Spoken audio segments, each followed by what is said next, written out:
Welcome to Kenton's videos. Enjoy the video.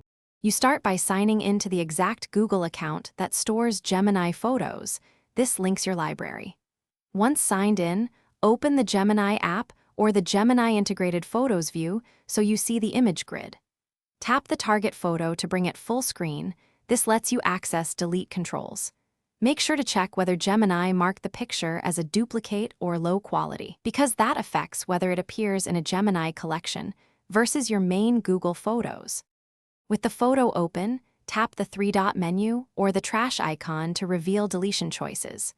Choose whether to remove the file only from the Gemini suggestions or from your Google Photos library entirely. This matters because Gemini can keep heuristics separate from the source asset. Confirm the action when prompted. When you remove from Google Photos, it moves to trash.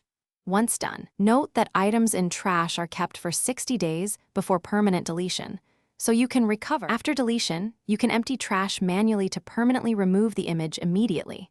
Otherwise, it auto-deletes after 60 days. Make sure to let Google Photos sync so the deletion propagates to other devices. Check the web interface as a truth source to confirm removal. If the photo still appears in Gemini or on another device, sign out and sign back in, or clear the app cache and force sync. This resolves stale thumbnails.